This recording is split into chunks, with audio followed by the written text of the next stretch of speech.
Hello, Daryl. How are you? Hello, boys. Happy Monday or unhappy Monday, depending on your point of view. It ain't a good Monday. The weather's bad. The roads are lousy. The Browns lost. Other than that, how was the play, Mrs. Lincoln? I'm sure My American Cousin was a very good play. I never saw it. Well, neither did Abe, for that matter. Let's go to this here. Daryl, first off, is it too late to get rid of what the hell's his name? Bubba Ventron. Is it too late to get rid of Bubba Ventron right now? Yeah. I don't know what good comes from it right now, but at the end of the season, they have to make a change. The good is that he's not there anymore. That's the good. But here's the thing, right? Are the assistant coaches doing a bang-up job, right, that would take over for him? So, no, that whole special teams unit has been a catastrophe since Bubba got here. Now, he'll tell us how good they were last year. And, they did their job last year, but the first year here it was awful, it was a step back. And then this year, it's been an unmitigated disaster. And there's no accountability whatsoever. It's not like players are getting benched for making critical mistakes. He's just running the same guys out there on every play. They had so many mental errors on that unit. Not physical errors. You can deal with a physical error. That stuff happens. But I'm talking mental errors. Like, I don't know, catching a football on the boundary at the 5-yard line. Had you let it hit, you get the ball at the 40. Like, just little details like that. I'm going to give Gage Lavardin a little grace. The wind was a mess yesterday. He struggled fielding punts. It was inevitable. He was going to muff one. Everybody saw that coming. But why even approach it? Well, again, Ken, I'm trying to be diplomatic this morning. I mean, you can be diplomatic all you want, but my God, hey, I feel bad too. But it wasn't inevitable that he was going to muff one. Well, no, don't even send him out there. Were you watching him try and catch punts yesterday? Yeah, Ken? I did. Then that's why it was inevitable. Why even have him try to catch punts? Why even have him try to catch punts? Exactly. Listen, I like Gage Lavardin as much as the next guy, and I know you don't want to beat him up, and neither do I. But we're saying, well, it was inevitable he's going to muff one. Then what's the point of even sending a guy back there? Just have him putt it and wherever the ball rolls is wherever the ball rolls. Hell, it wouldn't matter. Malachi Corey walked out of bounds with the ball anyway. So if it would have just walked out, no big deal. Right. I mean, well, but that's the point, Ken. They didn't have anyone else to run out there. Right? They could have run you out there. It might have been an upgrade. I would have saved them a couple of $100,000. Well, at least you wouldn't have gotten blown over by the wind. No, that's true. I would have made sorry, it over there. That was a gratuitous chubby joke. I'm sorry. I mean, let's be honest. It's a Browns lost Monday. I'm fine. sorry. Yeah, Daryl, you're fine. I mean, we're all fair game here. At least I am. It's no big deal. But what the point is like, what is the disconnect here? Because I could sit there and go, hey, yeah, they're not great football players. Yeah, but you know what? You still need to pay attention to your lanes. I could be not a great football player, and I could just be outrun by anybody, like by Sky Moore. Sky Moore can fly. But I could pay attention to the lanes, so what's missing there? It still falls on Bubba Ventron. And I got people who are coming like, well, you don't want him fired now? I go, no, if you're going to fire Bubba Ventron, you should have fired him back at the beginning of November. You should have fired him after one of the other huge embarrassing failures that you've had. Like now, if they fired him today, I wouldn't be celebrating. I'd just be mad they didn't do it earlier because there's no season to salvage now. Right. It's same thing goes when we were having the conversation about switching the quarterbacks, right? I mean, it's like they are what they are, and I don't know that there's any uphill climb for this team this year. They got the Titans next week. Maybe they win that game. It's certainly winnable. Titans are just as bad, if not worse, than the Browns are. But what we're learning is that there is no fool's gold to be had with this year's Browns team outside of the defense. They have an incredible defense.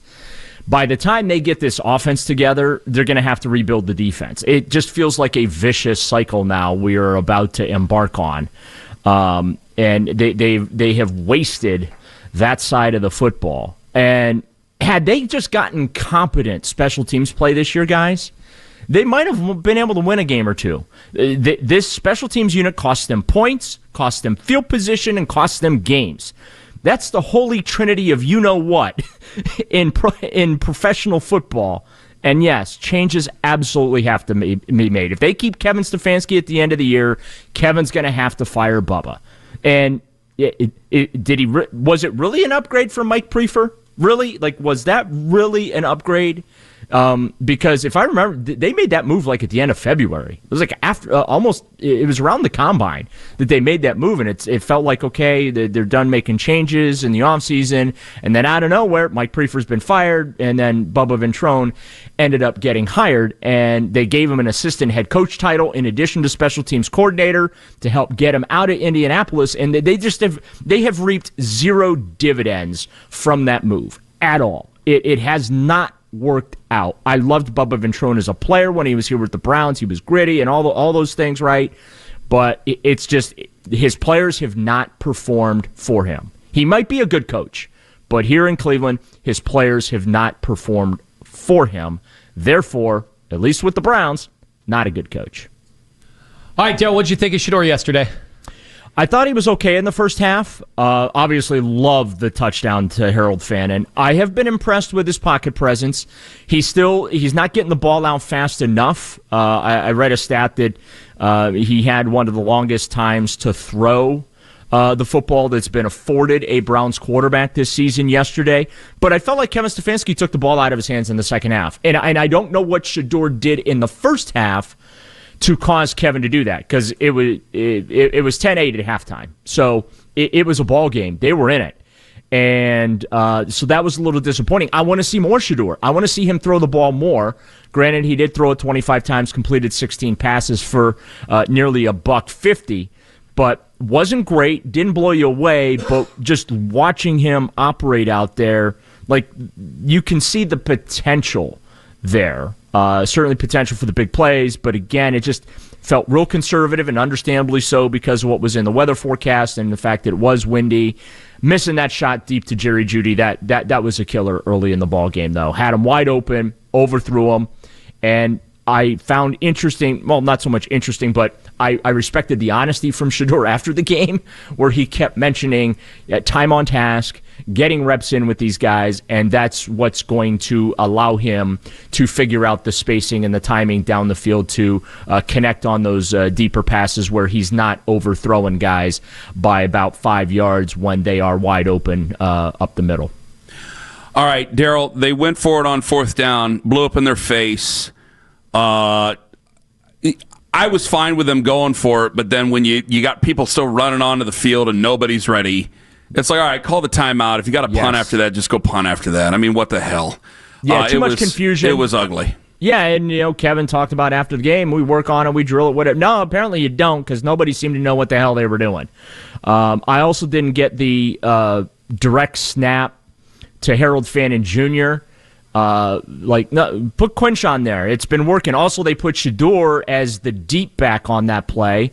Again, blocking a little bit challenging this year for this team, which is why they were doing, I don't know if you want to call it a true wildcat, because the quarterback's on the field for the true wildcat, but when they were doing those direct snaps to Quinshon and he was scoring the touchdowns off of those, like they were putting an extra lineman on the field. And I respect and appreciate the aggressiveness, but the organization, the execution, the operation, all of it was just a complete and utter failure. All right. So, are we on Tommy Rees' watch, by the way?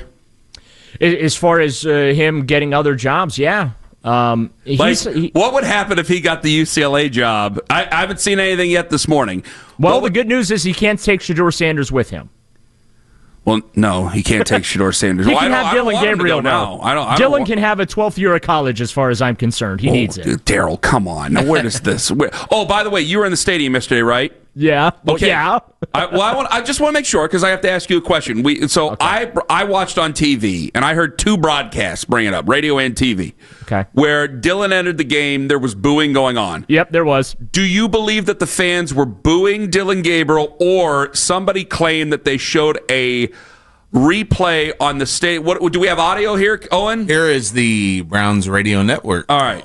They tried to run the play that Dylan Gabriel hit to Harold Fannin, where you fake the bubble screen and then you hit kind of that seam route there, but it was not open. And here comes Dylan Gabriel. To some boos. Okay. Yeah. Somebody said that they showed a replay of Shedeur going down. They thought it was a late hit and that people were booing that. I did not look at the scoreboard in that moment because I was focused on strictly Shedeur on the field, being down, being looked at by medical personnel, and then ultimately walking off the field. So I was not paying any attention to the scoreboard. No. But I did hear obviously when Shedeur started walking off the field with trainers, you knew Dylan was coming in, and I did hear the booing. And it was one play, and Shedeur came back in, and there was the cheering and whatnot. So I'm not going to speak for Browns fans. Just being in the press box, observing the situation, it did feel like they were booing Dylan Gabriel. It did. Yeah, they paid their money. Why, Pro football, though? they're allowed to.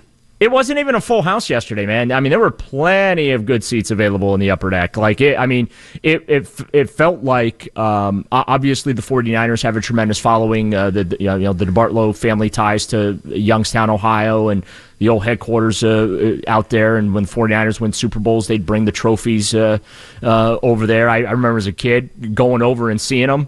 And my dad would joke with me, "Hey, that's a Vince Lombardi trophy. You'll never see one of those in Cleveland." But there were a lot of 49er fans in the stadium, but it was pretty empty. I was a little surprised. I understood the weather was, forecast wasn't great, nasty weather all weekend, but it was Shedeur's debut. So I thought people would pack the place for Shedeur's home starting debut, but yeah, it was pretty empty, and I think we should probably get used to that here going down the stretch. I'm chuckling at Lima because Lima's like, why, though? I go, because they want to be entertained. Dylan Gabriel ain't entertaining to them. Right. It's boring. They want to see Shedeur Sanders out there. He's at least entertaining. At least he provides some hope or something exciting to talk about. Does it surprise you that excitement, that hope is 45 out of 45 eligible quarterbacks this year in EPA per play? He's dead last in the NFL. Worse than Dylan Gabriel, worse than J.J. McCarthy. No. Here's where the hope is with him, is that he actually will throw the ball down the field and they can do something fun in the explosive play game. He's still raw. You can see that. Again, the ball needs to come out faster. He needs to get through the progressions faster. I do like the fact that he's not retreating from the line of scrimmage like we saw him do at Colorado. I like the fact that he's stepping up in the pocket. I like him moving to his left and moving to his right to try and create some spacing and some throwing lanes. Like, all that, in my view, is positive, but has he been great? No, not by any stretch of the imagination, Anthony. But I can see pieces and parts in his game. I don't see anything in Dylan Gabriel's game. I see nothing in his game. Whereas, at least with Shedeur, I'm like, okay, I like that. I like that. I like that. It ain't great, but it's better than what they have been trotting out there. So I understand the metrics you're pointing out, but I don't think going back to Dylan Gabriel all of a sudden increases their ability to score points or win football games. What's going on with Wyatt Teller? Yeah, the real interesting situation, with the rotation yesterday. He said in the locker room after the game that he was aware there would be a rotation and that they weren't feeling like he was playing well enough, which was a little bit of a surprise to me to hear that. Because I think Wyatt Teller's a really good football player. So I can't speak to what the Browns are expecting from him. And also I think there's a part of it too. His contract's up. Pretty much the entire offensive line's contract's up this offseason. That's going to be a completely rebuilt unit. Ethan Posick went down yesterday, and Luke Whippler ended up going in there, and it wasn't great. But, I expected Luke Whippler at some point. But that's where we're at now, Ken. Season's flush. They've lost 9 games, 22nd losing season since this team's been back. It's what they do best. And now we're going to be looking at even younger players, I think, getting slotted in on that offensive line for them to take a look to see if there's something there. Because, if they're not happy with what they're seeing from Wyatt Teller, I don't think I'm out of pocket by saying odds are he's not going to be back next year, right? Joel Bitonio is probably going to retire. Why would he want to come back to this next year? I was surprised he came back this year, quite frankly, but I respect Joel because he had a year left on his contract, and he's a man of his word, and I think he wanted to fulfill that contract, and he's done that, but I can't see him coming back. The tackle situation is a complete disaster. Jack Conklin got banged up again yesterday. What else is new? It's unfortunate, but that's just the reality of that situation. So the entire offensive line has to get rebuilt next offseason. The entire wide receiver room needs to be rebuilt next offseason. The quarterback room needs another overhaul next season, right? Tight ends probably could use another player in that mix. But yeah, I mean, this whole offense basically needs a extreme makeover.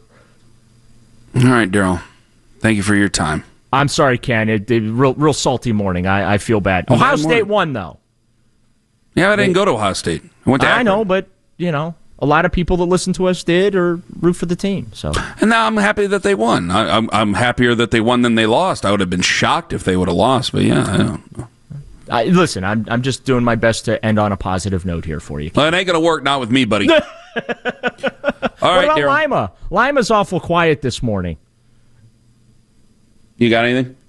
No, I was having fun on Saturday. Okay. Anything else?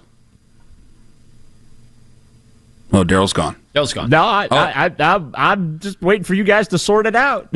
All right, Daryl, thank you very much for the time. All the best. You bet, boys. Talk to you on Friday. Daryl's brought to you by Scheib & Jewelers, Cleveland's premier jewelry store. Coming up next,